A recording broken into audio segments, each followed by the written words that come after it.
You got a new book coming out. I'm pretty sure you're cranking one of those like every other week. That's right. And actually, yeah, that's what's on my list too. So I have a new book. It's the final book. I was joking. Serious? What the absolute hell? I can't get one book out, and you're cranking out like Jesus. Okay, I'm off this, dude. I'm going to jump off and I got to go write. Apparently. And what are you doing, man? I'm writing my book with my other hand. I knew you were. Son of a bitch.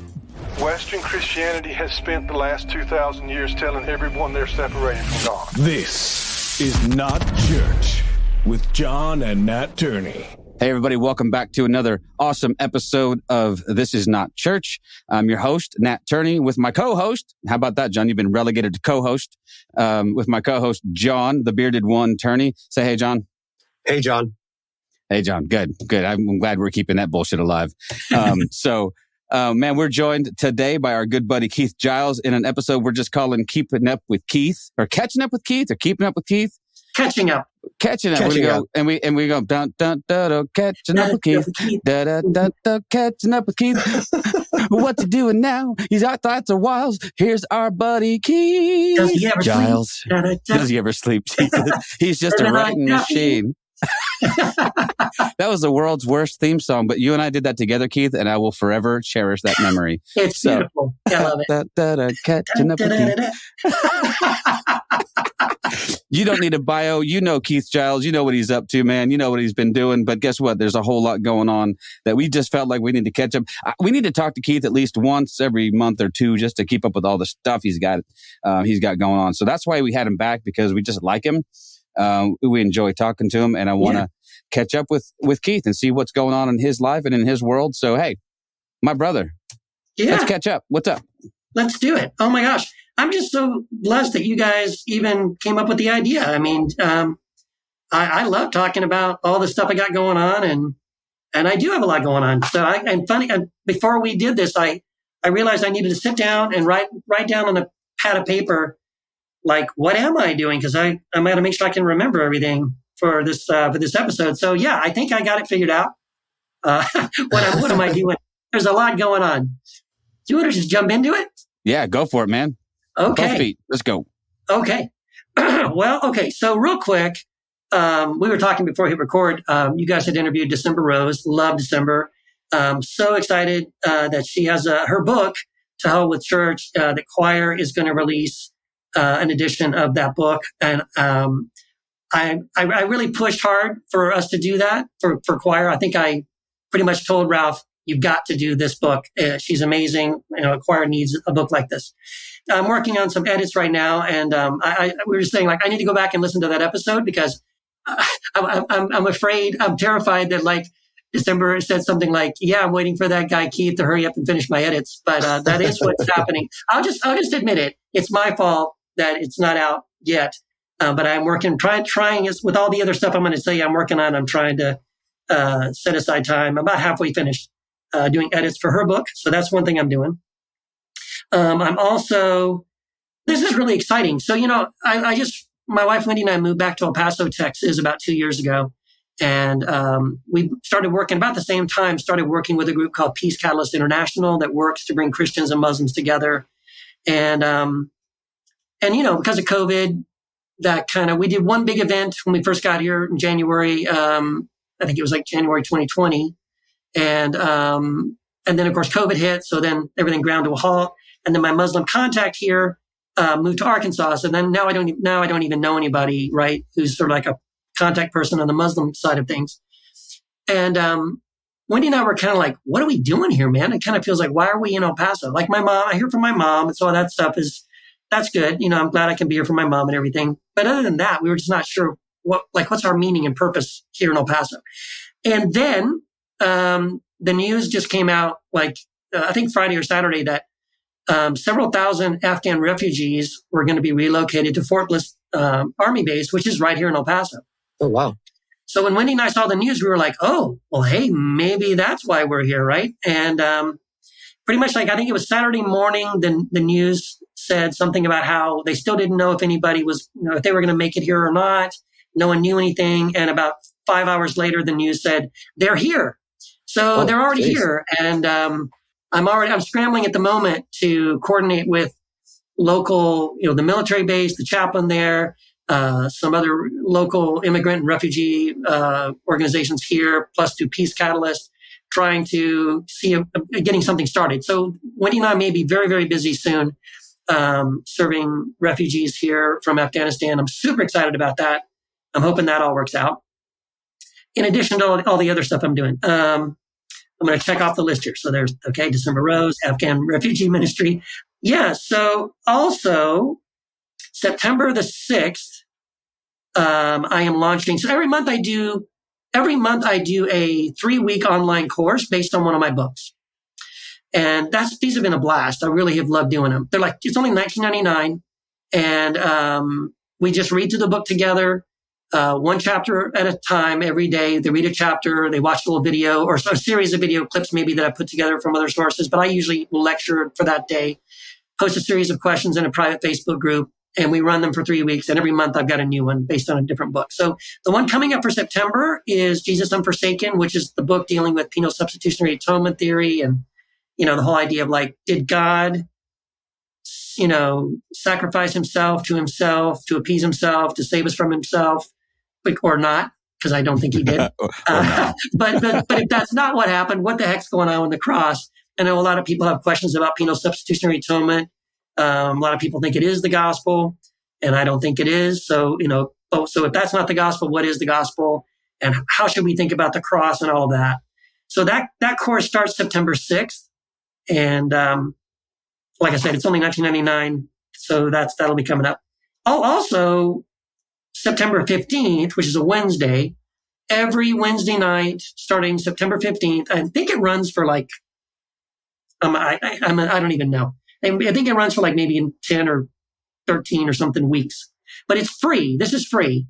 My co-host for the Peace Catalyst podcast is Becca Pugh, and Becca Pugh and myself will be hosting for free every Wednesday night, starting, I think at 5 p.m. Mountain Time. So what is that? 4 p.m. Pacific, a free cohort. And basically it's a Zoom-based course where we walk through sort of how to become peacemakers, right? So what is peacemaking? What are practical peacemaking things we can do in our community?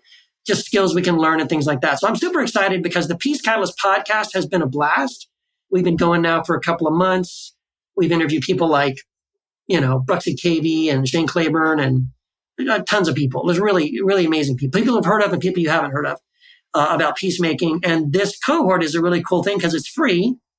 And people can, who are curious about that and want to get more into that, want to learn more about peacemaking, can jump onto that. So I probably should send you guys links to all this stuff or something. Yeah, for sure. People can find this stuff. Yeah. But yeah, that'll be cool.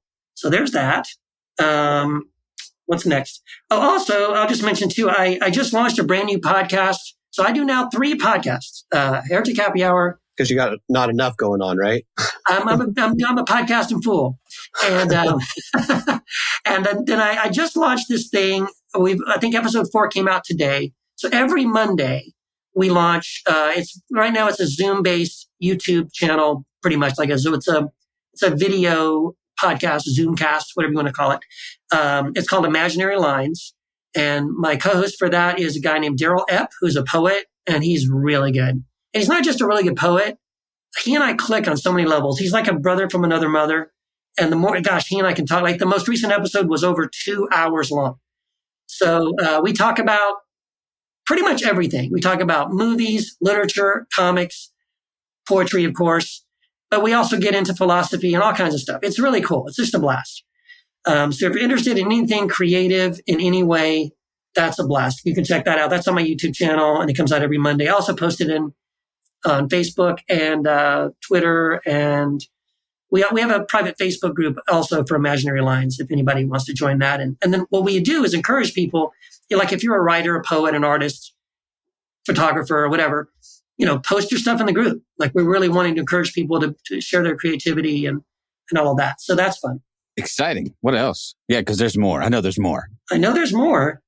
Jump in if you want to see. You got a new book coming out. I'm pretty sure you're cranking one of those like every other week. That's right. And actually, yeah, that's what's on my list too. So I have a new book.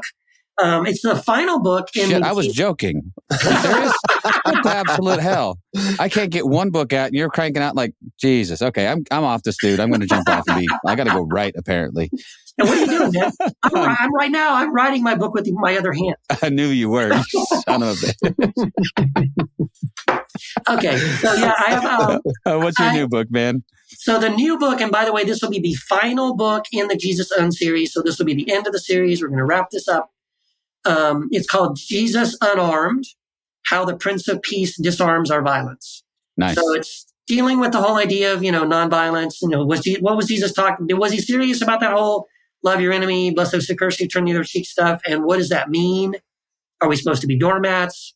I don't think we are, but what does that look like? Right. Does it mean we do nothing? No, I don't think it means we do nothing.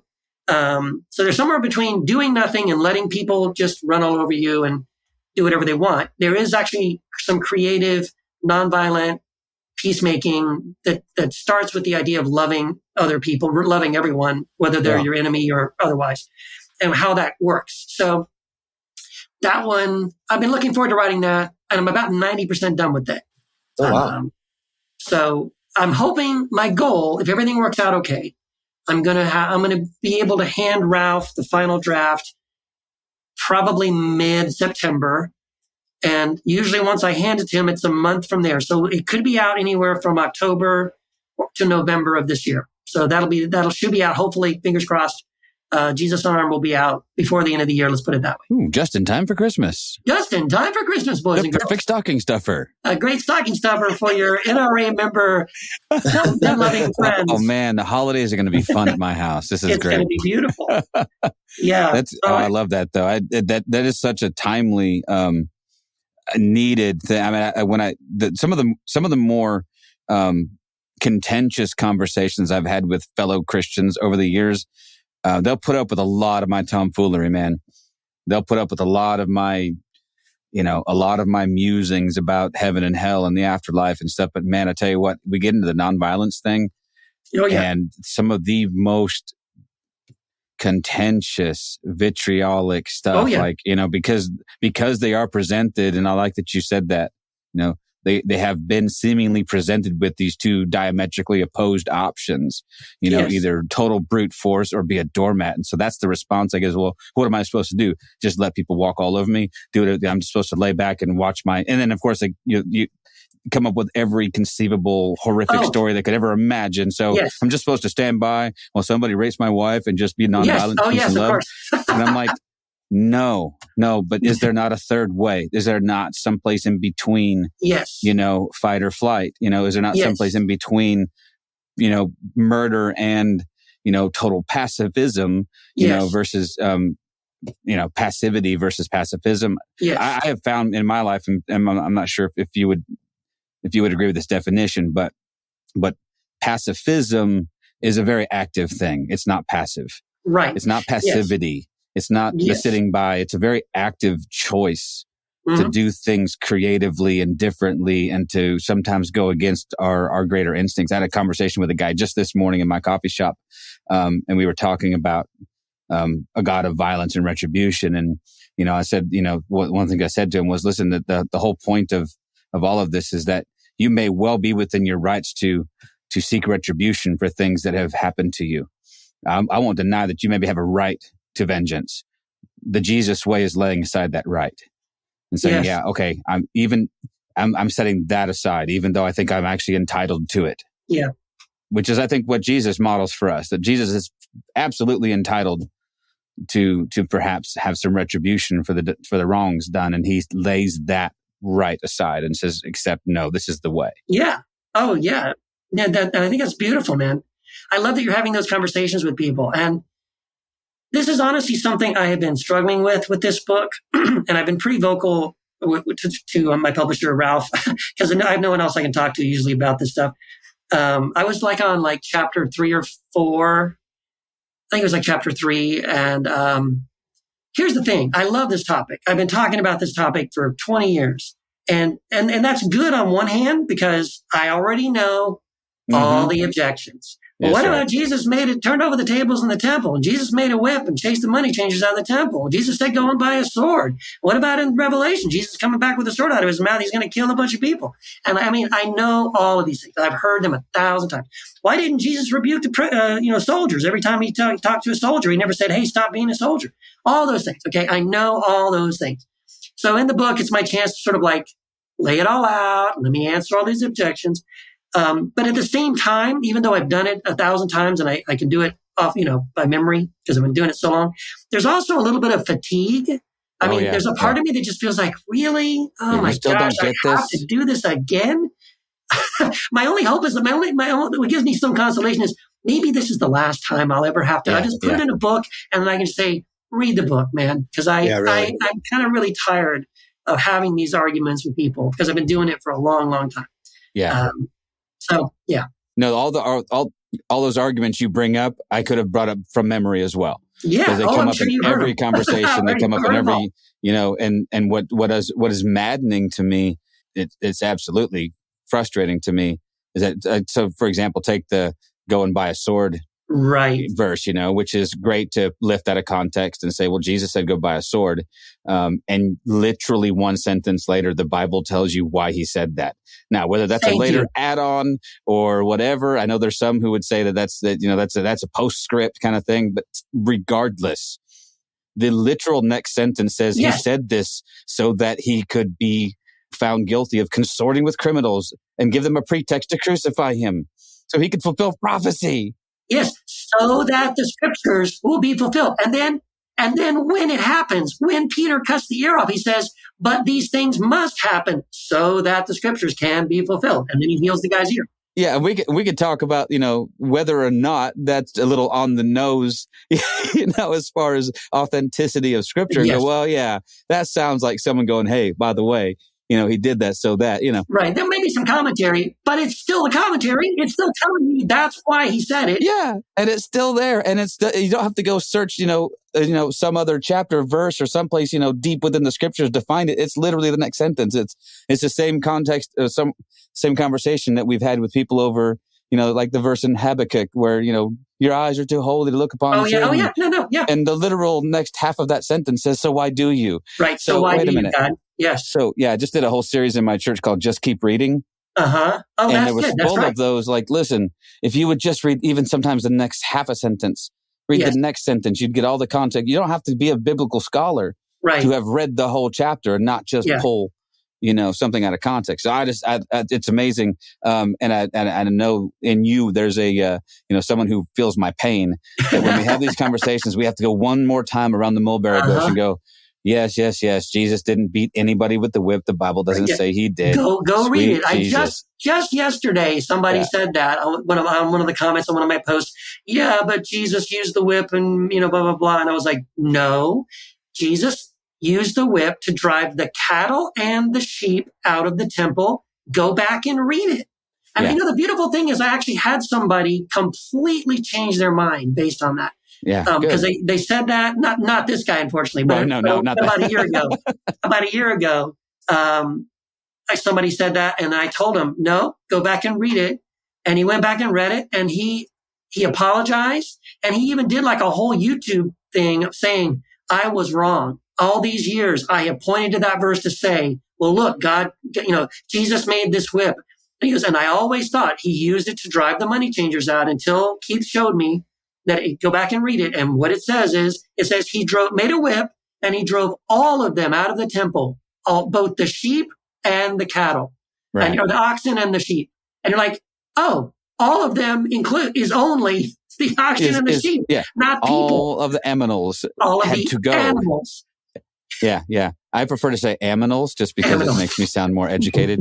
All of the aminals had to go, but it's. I have a guy who's in my church, and maybe he'll listen to this. So, Dylan, if you're listening, I love you, brother. And he and I have gone back and forth over some stuff. He's really matured and grown a lot, which means he agrees with me now. But but that was one of the conversations that he and I had, probably 4, 5, 6 years ago, maybe even, where he was just, he was all on my case about, Jesus being, again, trying to find some justification for some form of sacred violence. And And I did the same thing that you just did. I said, just go read it again, man. Just go read it. Go read it closely.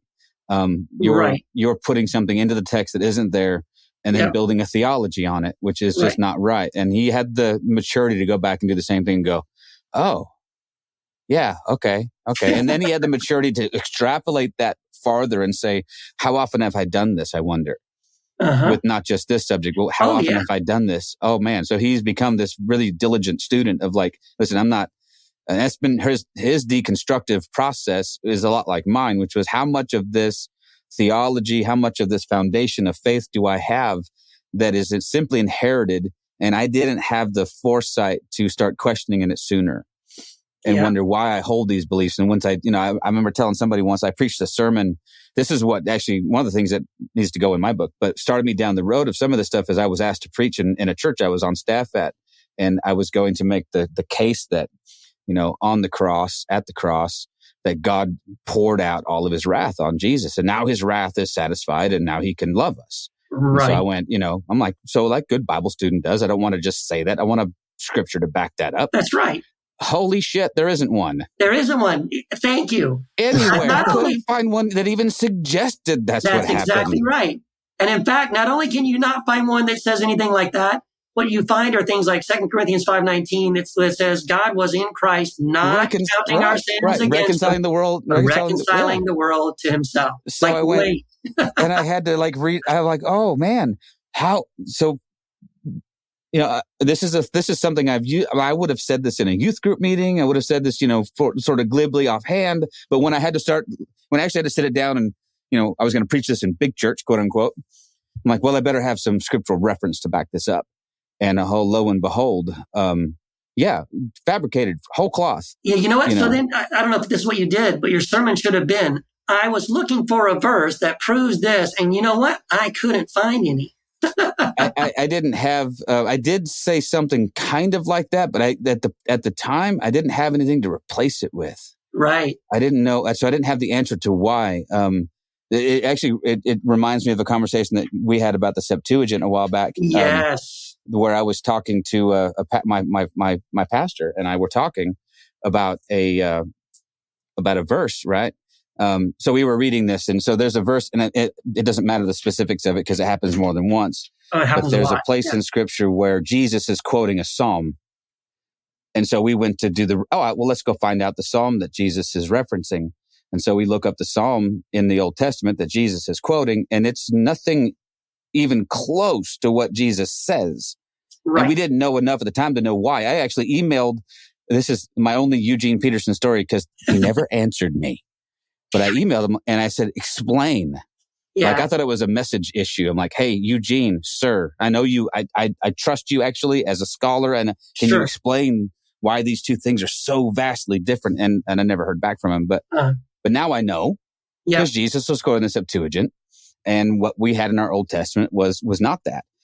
So very interesting things that happen when you start digging into the scripture for real with a little bit of honesty.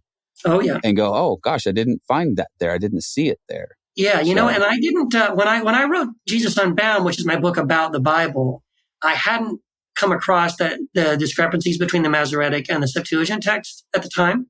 So but in the most recent book, Jesus Unforsaken, I had. And so I incorporated that into that book because what's interesting is a lot of the changes that were made in the Masoretic from the Septuagint, again, like you said, Septuagint is the version that it sounds like a joke, but we're not joking. It's the version Jesus and Paul read. They really did. And because they quoted from it. That's what we have in our New Testament. When they quote the Old Testament, Paul and Jesus are quoting the Septuagint because it was a first century Greek translation of the Old Testament. And some of the most radical shifts and changes that were made in the Masoretic text, which came several hundred years later, are some of the pet verses for people that love penal substitution. Oh, yeah. Isaiah, right? Like the one about it pleased the Lord to crush him, right? It says in the Bible right there, it pleased the Lord to crush him. And so God, and also says he went and made him a sacrifice for our sins. In the Septuagint, it says it pleased the Lord to heal him of his wounds if we make a sacrifice of him. Not that God did. And so those kind of things like, oh my gosh, man, the changes are radical. And so I feel for any average Christian who's not aware of these things. Your English Bible, man, it's kind of lying to you.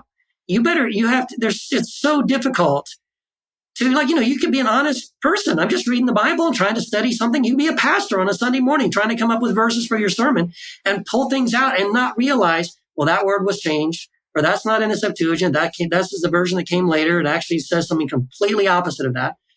Even in the New Testament, there's problems with words changed and things left out and, all that kind of stuff, man. It makes it really, really challenging. Yeah.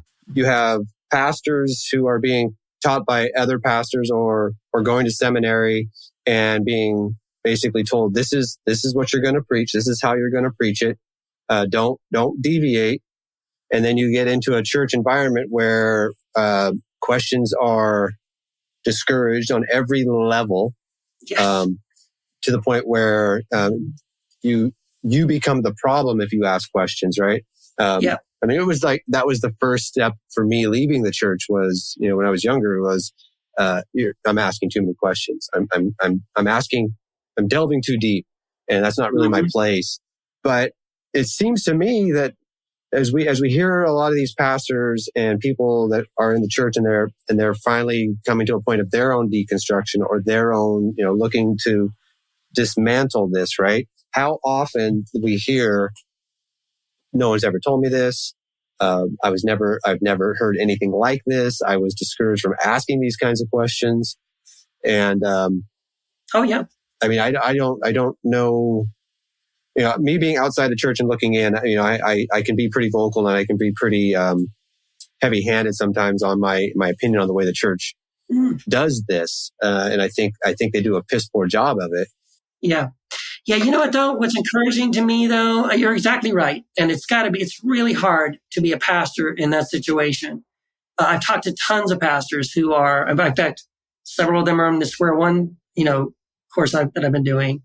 In fact, every Square One I've had at least one, but usually two or three, either existing pastors, former pastors, and or missionaries in the group. And to the point where hey, if people knew that I was in this class, I would get fired, Yeah. It's really tough. And you think deconstruction is hard, and it is. It's 10 times harder if you're a pastor and your livelihood depends on you're not bucking the system. Unless you're in a situation where hey, I started this church. This is my church. I can't be fired.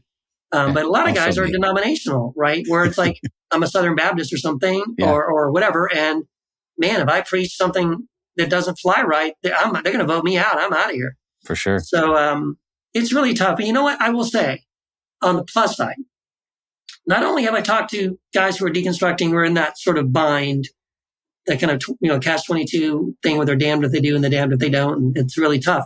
But at the same time, I have talked to pastors that are more kind of probably like with you, Nat, where they do have some freedom, right? And they can get up on Sunday morning and say, guys, I was wrong. Or I'm changing my mind on something and let me show you what I'm learning. And we'll try to bring the church along with them. Like I just got to know this guy. I think he's in a church in Montana, and he just preached a whole series on hell.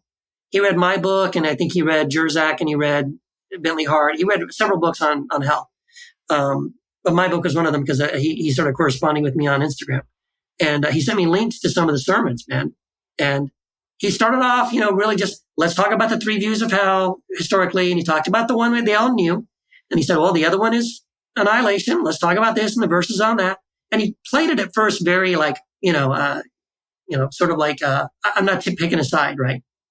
And then he did a series of sermons on universalism.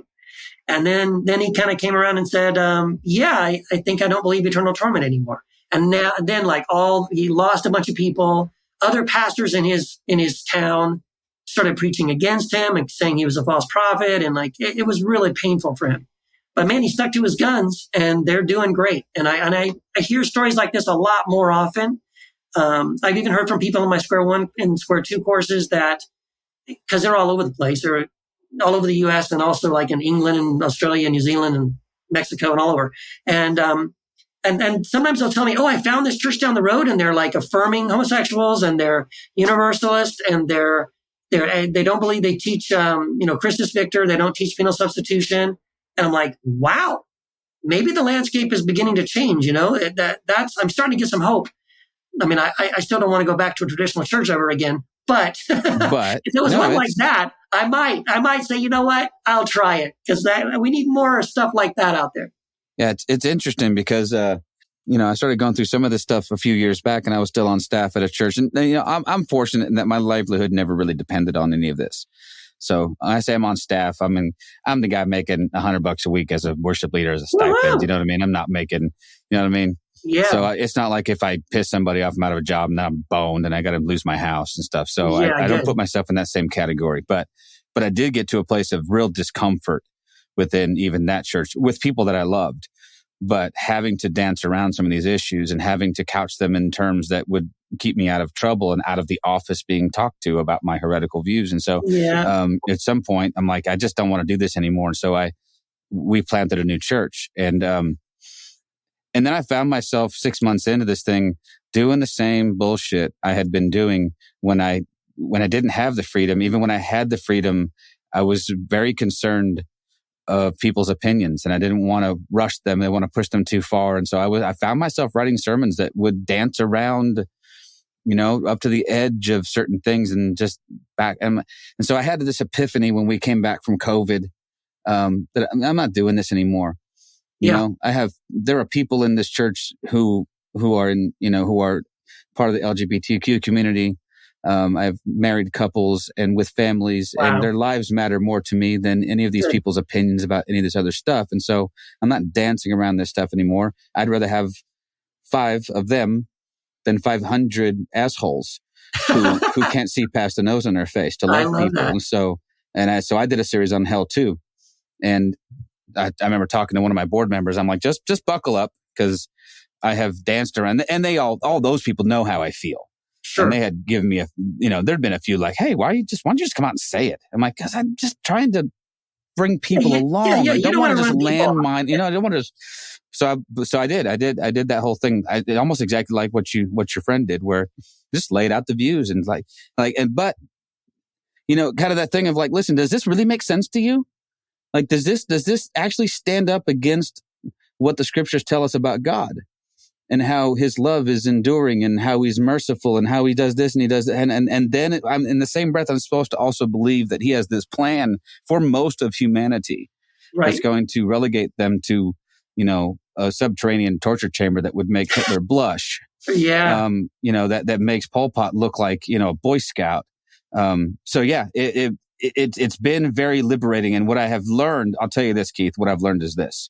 The people that I thought would push back the hardest have been the ones who've leaned in the most. Oh, and people that I assumed would get, would be offended or whatever have stuck around. I'm not saying they agree, but I did admonish all of them to listen, I'm not saying you have to agree with me, but let's at least have the conversation and don't get so offended that you just leave. That's good. Let's talk about it. Let's see, That's if there's and it's been good. It's been liberating. It's helped me sleep at night. Yeah, so. That's good, man. That's really good. And I have people like you to thank for stuff like that. So this is me saying thank you for helping me walk through that with some authenticity. Yeah, man. Happy to help any way I can. Hey, so I got 3 more things. Go for it, man. 4. I'm sorry. 4 more things. 4 more things. So I think three's the limit, isn't it? I'm sorry. All right, well, one of these I can scratch. No, I'm kidding, man. Go for it. You take all the time you need, man. Right. So I think I'm kind of scooping something. Maybe not. I don't think I am. I don't think I'm scooping anything. My good friend, and I think he's a friend of yours, Jason Elam. Yeah. I love Jason Elam. So Jason emailed me a couple of weeks ago, and he was like, hey, I think he's editing this. He's putting together a project, and I'm assuming this is for choir. I think I'm going to go in and say it's for choir. So Ralph, you have to publish this now. And it's a book on deconstructed parenting. I don't know what the actual title is going to be, but he asked me if I would contribute a chapter, and I know very little. I know Matt DiStefano is also publishing a chapter because he actually said something about it on Facebook. And then I was talking. I did see that. Yeah. Yeah. And I was talking to Todd Vick, and I kind of tentatively said, hey, Todd, are you writing a chapter for a book that Jason Elam's doing? He goes, yeah. I'm like, yeah, so am I. So that's all I know. I don't know who else is on the list, but I'm sure it'll be a great one. So I'm going to be, I have to write, I haven't written it yet, but I think it's due. I have to hand it to him by September, like 10th or 11th or something like that. So yeah, that'll be fun. I'm looking forward to contributing to that book. And, that's one. So the other one is, I have an event. Now, again, if COVID, cooperates with us, I have 2 events that are scheduled coming up. So one of them is coming up in October 22nd and 23rd in Tulsa, Oklahoma. This actually is an event that was supposed to happen in 2020. Of course, COVID happened and it got postponed. But it's the Misfit Theology Conference. Brian Zahn and myself and one other gentleman, I don't remember his name, are sort of the 3 keynote speakers for this event. And then there's a ton of other people that speak. Gabriel Gordon, he's also a choir author. He's the guy putting it together. And he has a great book from choir, also. So that's going to be a lot of fun. Look, if it happens, I hope so, because I've already bought my ticket. So one way or the other, I'll be in Tulsa. If you live in Tulsa and the event is canceled, let's go out to lunch or take, coffee or something. But I'll be in Tulsa, Oklahoma, October 22nd, 23rd for that. And then I have an event that I'm putting together. This is way out there. So I'm sure if we talk again in the next couple of months, I'll mention this again and give you an update. And there are some things to update, but it's called Awaken 2021. It's happening in Nashville, Tennessee, March 18th and 19th. We're doing it at this beautiful church called Sparrow Day. And it's myself and Jim Palmer are the 2 main speakers. But Michelle Collins will be there. Brandon Dragan will be there. So we have 3 choir authors right there. I know several people in Nashville that are also going to be there. I'm going to tentatively say my friend Richard Jacobson, my very good friend Richard Jacobson, who wrote a book called Unchurching, he also lives in Nashville. And if he can be there, he will be there in some capacity, whether he's, if nothing else, sitting on a panel discussion with the rest of us. But if he can do more than that, I'd like for him to either do a session or do a workshop, like something like that in the afternoon.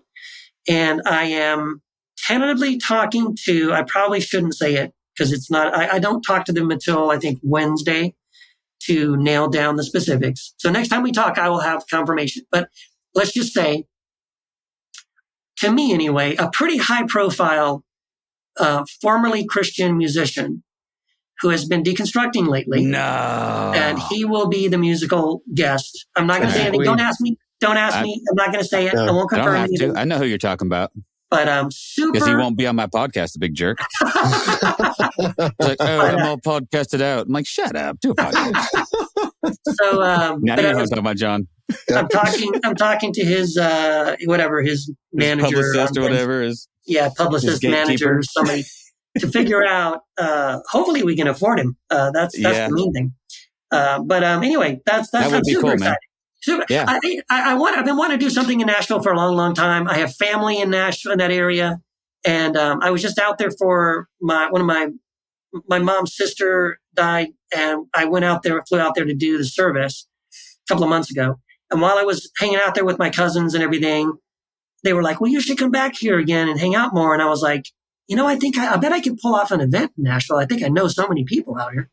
So that's what started it. And then I just started like, well, let me call this guy. And Jim Palmer's there. And he was like, yeah, let's do it. And Michelle's there. She's like, sure. And Brandon's like, yeah, let's do it. And Richard Jacobs like, yeah, I'd love to do it. And so I looked around and found this wonderful church building. The pastor there is awesome. It's a great spot. It's right there in Nashville. So yeah, man. Again, if COVID participates, we're doing it. It's going to happen in March. So fingers crossed that will happen. Yeah. Man, that's a lot. And then you're coming to West Texas at some point. I mean, well, you're already... At some point, dude, I'd love to come to San Angelo. You're already in way West Texas as it is. Or no, you're in East... No, wait. West. What the hell as far direction west am I as you in? can get and still be in Texas. I'm in that tiny little corner, the absolute tip corner of the far west. You came up today when we had David Gunger on earlier today. And I was like, we were just talking about geography in Texas. And yeah, my friend Keith is in El Paso. It's in the same state, but it's a world away, man. It's 400 friggin' miles from where I live. That's a day trip by anybody's standards. But easily, yes, a day's drive. A day's drive through a lot of nothing. Yeah, through a lot of nothing. When I was living I lived in Carlsbad, New Mexico for a little while. Yeah. For about 7 or 8 months working on a job there. And it was closer to go to El Paso than it was to go home.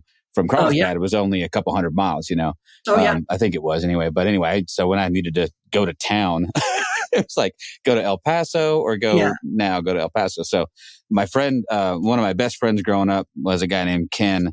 And Ken's family was in El Paso for several years. And so my opinions of El Paso were formed by him. And they called it El Piss Hole. Oh, yeah.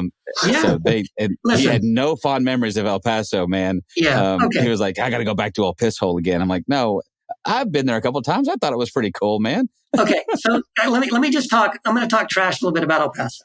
Yeah, good, man. Okay. So first of all, let me just preface this by saying I lived in El Paso from probably like 1974, 75. So I was in junior high. All the way through junior high, high school, went to UT El Paso, graduated from college there.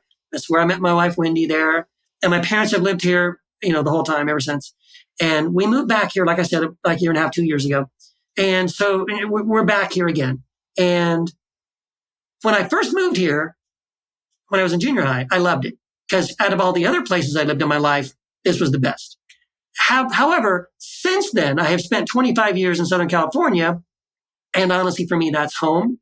And so when I come back to El Paso, I'm a little disappointed. It's not, it doesn't measure up to other places I've lived and my other experiences. But here's why I think I finally figured it out. So, Wendy and I are trying so hard to connect with people here, which has been really hard to do because people's attitudes here are pretty much like, for someone like me, I'm a progressive, sort of like I talk about new things and different things. And the attitude for most people here is that it isn't broken and we don't need to fix it. And we don't care about new ideas. What are you talking about? So that's really tough for someone like me to have a conversation. No one's interested. No one's curious. I go, did you know? No, they don't care. So that's part of the problem. But then the other problem is, we're trying to connect and trying to just find stuff to do here because it's really boring. So we literally, Wendy and I are trying really hard. So we Googled the top 10 things to do in El Paso, right? And then this list came up, right? Are there Number 10? One, the top 10 things to do. I can't believe there were 10. And one of them was like San Jacinto Plaza, which is downtown. It's this park they've renovated downtown. It's kind of old. And then there's the El Paso Plaza Theater, TER, number 2. And then number 3, the El Paso Plaza Theater, TRE. Don't confuse those two things. They're two different things. And they're like back to back on each other. So one's like the TRE is where they do plays and, things like that. And the TER is where they play old movies and stuff, right? So keep those straight. And then the Museum of History, and the Museum of Art, which we've already been to once, and it's okay. And Museum of, the History Museum there. So anyway, I'm gonna make this short. So we spent a day, right? We drove down, parked the car. We're like, okay, we're going to go to the Museum of Natural History, the Museum of History, which is the history of El Paso. It was okay. Not that great, man, but whatever. It was fine. Could not find the front door to the El Paso Plaza Theater, TRE. That's bizarre to me. It's there. You can see the building. The entrances for the actors, the stage door entrances to get backstage. There were 2 of them, and they were clearly marked. And there was even a guard standing there. But there was no front door to say, welcome, come inside and sit down. I don't know what's going on there. That was bizarre. We go to the little plaza thing. It was the dumbest, most boring thing I've ever seen. They have this giant, goofy sculpture of these alligators because, 100 years ago, they actually had live alligators there. But not anymore because they died. And then there was some, people upset about the fact that you had alligators in the middle of Texas downtown. So anyway, they have this really goofy sculpture of these giant alligators and pretty much nothing else. There's nothing to do there but stand there and go, those are goofy alligators. So then we see across the street, there's this huge sign across the street and it says El Paso Visitor Center. It's a big, huge sign. Like in letters 5 feet tall, El Paso Visitor Center. And it's right across the street. It's obviously this building. I'm like, oh, let's go over there. So we cross the street, go inside, open the door, and I am not kidding you. We open the door, and the only thing in there is a men's room and a women's room. There's no brochures. There's no maps. There's not even a desk that someone could be sitting at that could have said, welcome, hi, can I help you? No. Men's room, women's room, that's it. That's the visitor center? So, okay, we're trying so hard, right? And we're driving home, and Wendy said, I'm trying to remember her quote. It was this beautiful quote. She goes, my threshold for mediocrity is just really low. and I said, I feel the same way. But so then it clicked for me. I'm sorry, here's the point of my story with El Paso. Here's what clicked for me. I think I understand why those top 10 things on the list of things to do in El Paso were on that list. And there were other things, like usually there are shopping malls or things like that, right? Restaurants, things like that. Here's why. I suddenly realized it. If you zoom out of the map of El Paso to like a 400-mile radius, do you know what's in that 400-mile radius? Nothing. So if you live in, Chaparral, New Mexico, or Las Cruces, New Mexico, or Van Horn, Texas, or Fort Stockton, or these really do-nothing towns where there's basically a truck stop and a 7-Eleven. Maybe they have a Walmart, but probably not. I mean, you know what I'm saying? Within a 400-mile radius, El Paso is the biggest thing there is. We have like far, 4 malls and 6 movie theaters and lots of, you know what I'm saying? So if you think of it in the perspective of compared to everything else in a 400-mile radius, well, it's okay, massive. yeah, El Paso's pretty cool. Yeah, I've been to Van Horn and Fort Stockton. They got a gas station and a huddle house, and that's it's pretty much. It's a great place to get to fill up your gas tank, maybe get a chicken fried steak at the truck stop. Yeah, but Van Horn is where that dude launched his freaking rocket from. Yes. Why Van Horn, Texas? I don't know, because there's nothing there. Nothing there. There's nobody to piss off. If it blew up, it would do nothing but kill a bunch of road runners. Maybe a coyote. Maybe a coyote or two. Yeah. It's nuts, dude. Here's an interesting story I'll tell you real quick, just because I was scrolling through my Facebook. Here I am.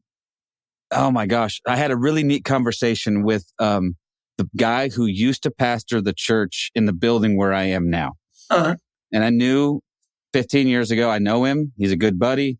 We're not like fast best friends or anything, but I know him and he's a good guy, And I knew he was deep in the Grace camp at one point. So haven't talked to him, haven't had a meaningful conversation with him in a very, very long time. And he stops into the coffee shop because we've converted the church into a coffee shop through the week. And then it's a church on Sunday. And he just stops in. I'm like, dude. And he's like, man, I love what you're doing here. This is so cool. And we end up having this hour-long conversation. And he's name dropping everybody we know. Wow. He's name dropping Baxter. He's name dropping Paul, Brian Zahn. He's like, yeah, I read this book by this guy. And I'm like, oh, we need to sit down and talk. Wow. You've been drinking from the well. And so that was one guy. And then just yesterday, another friend of mine who's a pastor in town, who for all intents and purposes, I thought he was a pretty standard evangelical. He's the guy that dropped that Facebook post of yours. Really? Which one? The one from your book. Says, when I see people who claim to love and follow Jesus placing more emphasis on the Constitution than the Sermon on the Mount, or living their daily lives according to their rights as American citizens rather than as surrendered servants of Christ, it greatly concerns me. And this is from, my buddy Todd. I'm like, oh my God. Yeah, that's my friend Keith. Like, that's from his book. And so when I, maybe a few months back, when I started conceiving of having somebody like you come, I'm like, I'd hate to have him come all this way and not find an audience here. And now I'm hopeful. Yeah. That if I reached out to Todd and I reached out to my friend Chunky and I said, hey man, which by the way, how great a pastor name is Chunky. Chunky, if you're listening, I can't wait to meet Chunky. I love you, dude, man. He's such a great guy. I did talk to Baxter at some point about maybe coming out here too. And he was, he's, graciously, he's like, yeah, sure. I'm not sure if we'll make that happen or not, but yeah, dude, I would do that. How far is it? Do you know how far is San Angelo from El Paso? Because I can make about 400 miles. Yeah, I can do that. Yeah, no, I think we need to make it happen. My concern was, like I said, I just don't want to have you come all this way. If nothing else, come, we'll have dinner, we'll hang out. Sure. There's more stuff to do in San Angelo than El Paso. We got a river and everything. I mean, do you have any bookstores there? Like nah. We have a couple small bookstores, but no, bookstores are not our thing. Here's my litmus test lately for whether or not, this is a place I want to live. Do you have a Trader Joe's and do you have a really cool used bookstore? If you have either one of those things, consider it. If you have both of those things, I'm very, very interested. Yeah, no, we have no Trader Joe's and no decent used bookstores.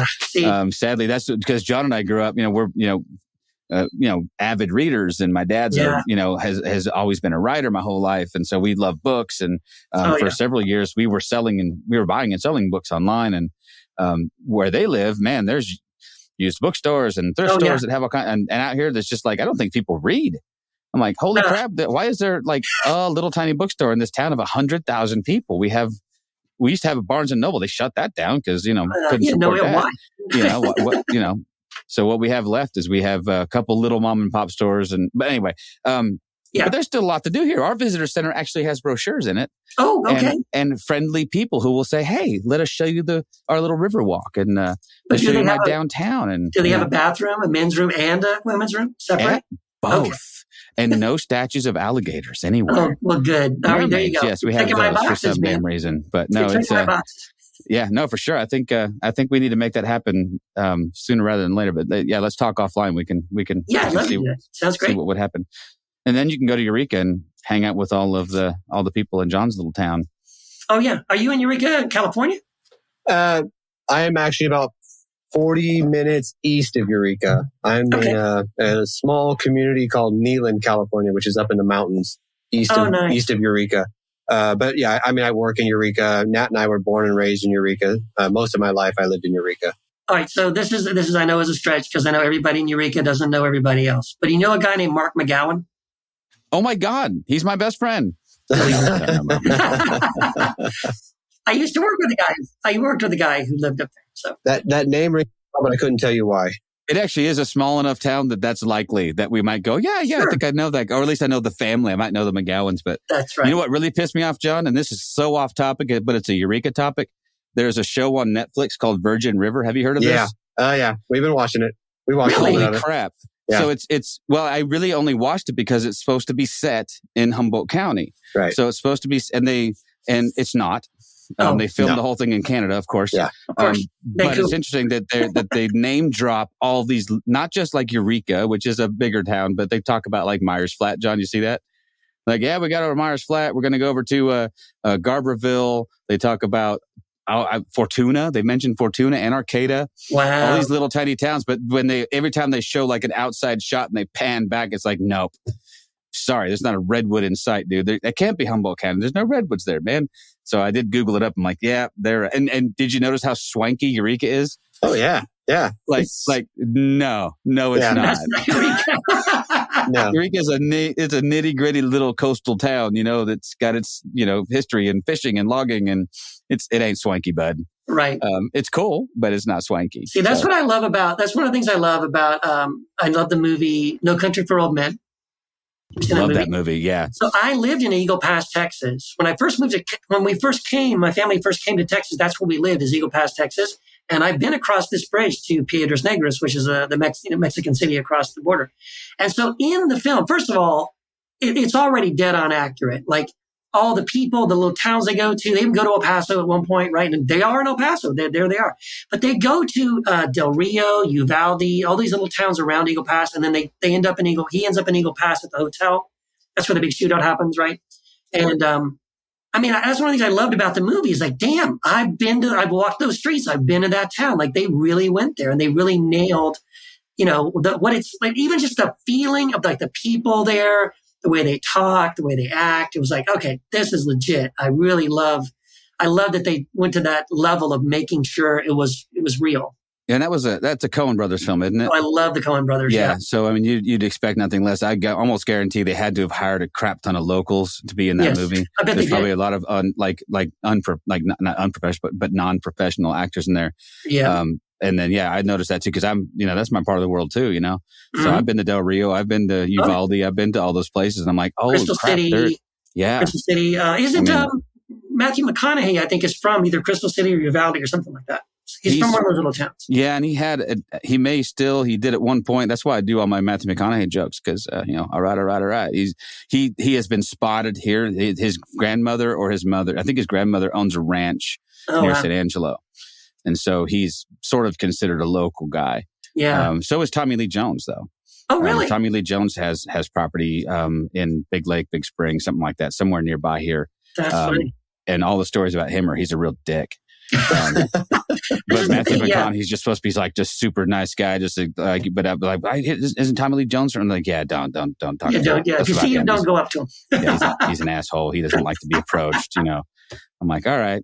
I like to tell people, I think I would be a different kind of famous person. So go ahead and Lord, thrust me into that. I think I would be, I don't know, approachable. Like, hey, you're that guy. I'm like, yes, I am that guy. Come take a picture with me. Yes. But I guess I could see a place where that might get frustrating after a while too. But oh yeah, I'm sure it would. Yeah, interesting stuff, man. But yeah, if you I don't even know where I'm going with that. I just start stuttering and just hopefully a thought comes to me. Just it's like when I used to pretend to speak in tongues. I'll just talk until it's such. Did you ever? Were you raised up in any kind of charismatic circles? Did you spend some time in that stream? I was raised Southern Baptist, but when I was older, when Wendy and I got married and moved to California, we kind of got connected with the Vineyard churches there, and I ended up working for Vineyard Music Group. And we helped to plant a Vineyard church. So they're not Pentecostal, but charismatic. And they definitely did, prophetic words of knowledge and people speaking in tongues and that kind of stuff. That was a normal thing. They didn't make a big deal about it. It usually wasn't too awkward sometimes, but not all the time. I don't remember a time where it wasn't awkward. Yeah, it was. When you and I were kids, I mean, oh my goodness. Well, first of all, youth group, right? We're, almost like a requirement to speak in tongues, almost. or they you wouldn't let the damn meeting leave. break till somebody did it. Right. You're not saved if you're not speaking. So we took turns pretending like somebody's speaking tongues, dear God, or we're not going to go home. We need to go leave here and go get high. So please, dear God, shamala ding dong, let's go home. Shamala ding dong. There was that section of time. I can't even tell you how many months, years, where it seemed like it happened every Sunday service. Yeah. It's like this. Surely, this doesn't seem like normal. Uh-huh. It would happen this often, and you get to the point where as a kid, and sitting in service, you're like, I think someone just needs attention. Yeah, is what I took from it. But yes, sometimes. Again, of course, I'm cynical. Yeah, no, but I will say. Even though, yes, I was very skeptical about a lot of people, having words of knowledge or God told me blah, blah, blah, whatever. I'd be like, yeah, right. But at the same time, I have had an experience, and it was at the Vineyard. It was actually a home group experience. First time it ever happened to me, where this total stranger came into the meeting, prayed over me, and said stuff that there is no freaking way anybody could have known. Certainly not anybody I'd never met before. And that freaked me out, man. I was like, oh my gosh. I don't know what just happened, but God had to tell him those things. There's no way. I mean, there was even one specific thing that same week I had in my own, just like driving in my car on the way home from work. And I was just talking to God, and I just asked God a question about something. And in this thing, the guy's praying for me, and he's already reading my mail and doing all this mind-blowing stuff. And he stopped and he goes, God knows that you asked him the question, and then he said the question, and then he said the answer is yes. And I was like, holy crap. So that when it happens to you and it's legit, like, okay, I don't know what just happened, but that was crazy. So sometimes it's real. No, I agree. I mean, I have my own experiences with some of that stuff. They are few and far between, and I think that should be par for the course. I don't know. Maybe that's a cynical way of looking at it too, and I think we have enough intuition at times to sense when this is just somebody performing a bit, And I'm savvy enough these days. I used to go guest speak at this friend's church, in a different town, and really strange. One of my spiritual mentors, this guy, really, really great guy, dyed in the wool, trained Baptist, but, very progressive for that. But he had planted this church and then merged with another charismatic church. And so there are these two divergent streams of churches that came together. One side, very charismatic, very operative in all of the gifts of the Spirit and stuff. And then the other, very, very, very much Baptist. And he's very Baptist. And so, but he allowed some room inside of his services for some of these things to happen. But I did notice that every single time that I went to go preach at this guy's church, it was the same person every time, who had a word of knowledge. And it freaked my friend. I took a friend once with me. I said, I'm going to preach at this guy's church. You want to come lead worship for me? He's like, totally. So we go down there and he was like, I am never going back to that church. Because when she would stand up to do this thing, it was always like she's speaking in the voice of God. So they do that thing like I declare over you that I love you. And I'm like, how? And he's like, what the hell was that? I'm like, well, it's a word of knowledge. And, I don't know. So super nice lady, always put $100 bill in my hand when I left, which, I was thankful for. So, well, hey, all right. You know what? I think, all right. At that point, you've purchased the right to say whatever it is you need to say. God bless you. You bought me lunch after and put $100 bill in my pocket. I'll pray about it. We are good to go. So, yes. and nothing she said was ever lunatic fringe. It was always very affirming and encouraging and good stuff, So I'm like, oh, okay. Yeah. I don't know. I try not to be too cynical about this stuff, but life can turn you that way sometimes. There's a healthy skepticism. I think it's good to have a healthy skepticism. Yes. Yeah, and until proven otherwise. But if you're proven, if you're testing it, you're skeptical about it. But then all of a sudden something happens, you're like, whoa, okay, yeah, maybe, okay, yeah. But otherwise, you don't. I'd rather do that than just sort of believe and accept every crazy thing. That's when it gets to be dangerous. Right. When people don't have a filter. And then somebody comes up to them and prays over them and says, God's going to tell you to do this and that and the other. Like, okay, no, hold on. Yeah. Be careful. Some healthy skepticism comes in, but I think the opposite end of that spectrum is true too, where, I'm always asking people to, at the very least, be open-minded about the things that I say. I owe them that in return. I owe them a healthy amount of skepticism, sure. But I don't close myself off to the possibility I could be wrong about some of this stuff. So, yeah.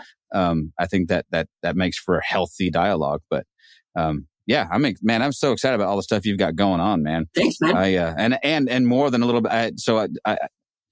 I'm 3 chapters into my book, and then we decided to open up this coffee shop, and I haven't written a word in 2 months. But I was on, I know you know Meg Calvin. Oh yeah. And so Meg is my writing coach, right? Oh, cool. And I love her, and she's great. But I did almost quit last week. It was your fault. Why? Well, because you keep posting, oh yeah, by the way, wrote chapter 1 today. I'm like, fuck you, Keith.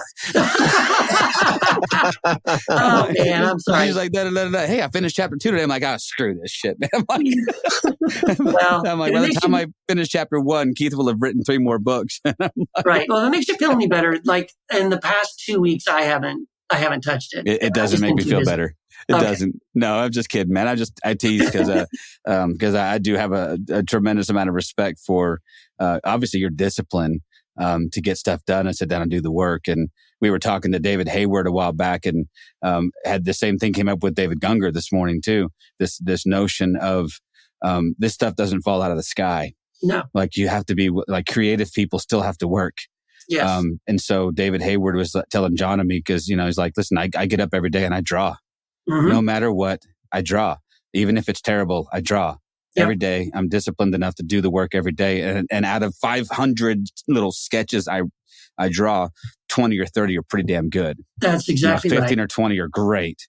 And then so many of them end up on the scrap heap. But this idea that somehow this stuff just falls out of the sky with creative people and they just produce stuff. No, you got to do the work, man. No, yeah. Thank you for saying that, dude. And I totally agree with David Hayward. I mean, the thing about, if you're a writer or you're an artist or you're a photographer or whatever your creative thing is, do it. It used to annoy me that people would say, "Oh, I'm an artist." I'm like, "Oh, really? What have you drawn?" Like, well, I was in 10th grade. I won this art contest. Okay, so you're not an artist. No, you're not. You used to be an artist, but you're not anymore. Okay, I got it. But writers write, artists draw, photographers take pictures, like whatever. Singers sing, songwriters write songs, guitar players play the guitar.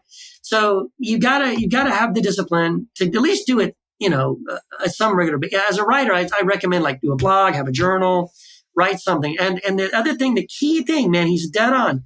If you have this idea, I promise you, if you've ever read a great book, what you're reading is not the first draft of that book. Right. That is the second, third, fourth, 10th version. It's not about the writing; it's the rewriting. The writing is like the phase I'm in right now, when I tell you I'm almost finished with the book and I'm on like the last chapter of my book, what I'm talking about is just getting words on the page. Because once I finish writing and I say, okay, I finished what I wanted to say, I think anyway, on the book.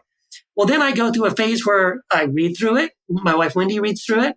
We make notes, edits, changes. I sometimes erase whole chapters or I rearrange things, or I got to rewrite that whole paragraph because it sucks, right? Or it doesn't make sense. So like there's the rewriting phase. And then even from there, it goes to an editor. And then, the grammatical, all that stuff gets done on the editing side. And so it's a process, man. It's not easy. And I know people, we joke a lot about, Keith writes a book every week, whatever. But I do have it down to a little bit of a science. This is like my 7th book I'm working on right now for a choir. And so, and I have a system and I know how I do it. And I do try to write every day and all that. But I'll tell you, I got a couple of books sitting, in folders that I never finished. I was working on a book called Square One. I was going to write a book about the whole deconstruction process and kind of work into it like the stuff I've been putting, walking people through in the Square One and Square Two courses. And I wrote that thing and I even did a rewrite on that thing. And Wendy and I both decided, no, it's not anywhere near being done. There's so much more work to be done on this thing. And I just said, well, put that to the side. I'll get to that some other time. So there's, you know what I mean? Like not everything is gold. Not everything comes out right the first time. So, hang in there, man. Oh yeah, no, I was just having a little pity party is all. I was just, all this stuff is going on. And then I just found out that Brian Zahn's about to drop a book. Similarly, and so is Brad Jersak. They're both kind of going to approach this deconstruction topic a little bit. And I'm like, well, once Brian and Brad have weighed in on this stuff, what's left to say? And then, Meg does what Meg does. If you need a writing coach, by the way, Meg Calvin, reach out to her. She's really, for me, she's 80% therapist and 20% writing coach. Cause most of what I need her to do for me is get me out of my own head. Yes. And get me out of my own way, where she's saying, listen, well, that might be true, but why don't you stop comparing yourself to these people that you look up to and start embracing and leaning into who you are and what and I'm like, okay, I know, but just let me pout for a minute. Right. No, I had someone do that for me.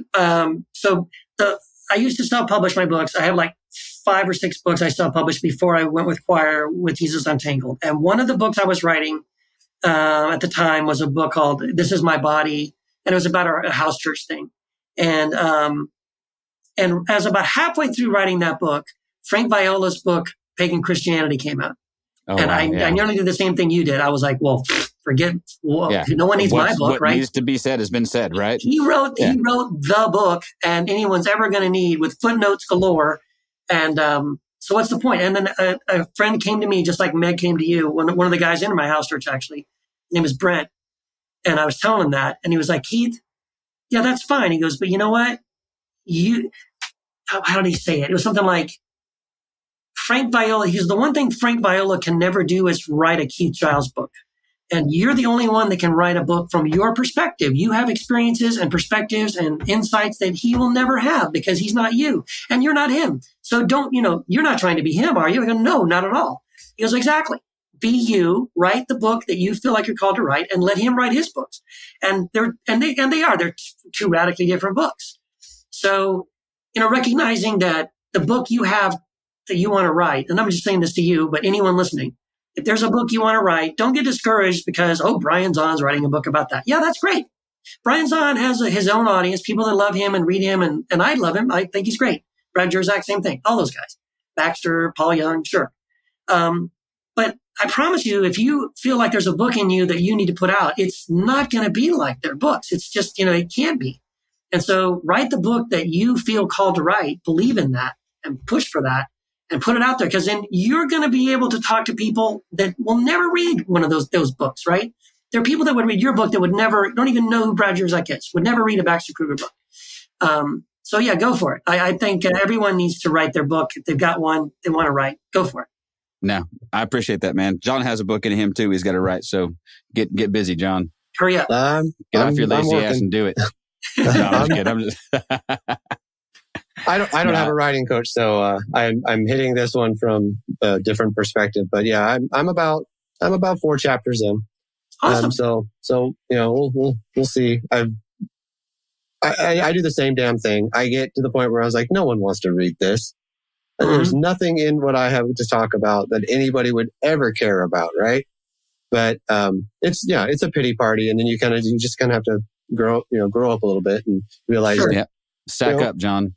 There's we all have something to say. I think that's true. I mean, we really do. We all have something to say, and I think it's important to get those words out. So, poetry, a book, music, whatever. I applaud anybody who takes the time to do it. And you being someone, I think we all can look at as a role model. I mean, I'm sure you don't want to be called a role model, but I mean, in a way you are, and I think it's good for me. I mean, again, I'm only speaking of myself. Is as I've got to know you and find out, how much of a regular person you are, right? And then it's like, okay, so yeah, this is doable. Yeah, if I can do it. That's what Keith brings to the table. He's that guy who's like, listen, seriously, dude, come on, man. Come on. Keith can do it. Keith can do it. John can do it. Awesome. Oh man, it's 8:30 here, and I've been up since 4:30. So happy sorry butt is going to go roast some coffee and go to bed. So okay. Hey, man, I'm serious about having you come out. So let's. I'll shoot you an email or something, or shoot you a message. We can let's make it happen. So the next time I come on here, we'll talk about how I'm going to be coming out to San Angelo. Yeah, because I think it would be awesome. So, let's put our heads together and see what we can do on that. Absolutely. But in the meantime, catching up with Keith, what a good idea. There's always interesting stuff going on, man. We respect the hell out of you. We love you. Love what you're putting out into the world. The content is always fantastic. So yeah, appreciate you sharing the time with us, man. Well, thank you guys. I am so blessed and honored that you guys that you love me and you gave me a chance to do this. This was your idea, so I'm like, absolutely. Hey, yeah, let's do it. Let's talk. I had a great time. I loved it. Let's do it again. All right, yeah. Until next time, right? Well, catching up with Keith. Catching up with Keith. It's been a while since we talked to Keith Giles, so what we're going to do, we're going to catch up with Keith. All right, there we go. We got that. Love it. Huh? I've been working on that for an hour. Huh? Been a while since we talked to Keith. Come on, man. Hitting the stop button right now. There we go. Please stop. Thank you for listening to This Is Not Church. Be sure to rate and review the podcast on your platform of choice. If you would like to partner with us, visit patreon.com/thisisnotchurch, where you will receive exclusive content such as early access to episodes, videos of upcoming episodes, and live Q&A sessions. Be sure to check out our Facebook group or follow us on Twitter and Instagram. All the links are in the show notes. We'll be back soon with another episode.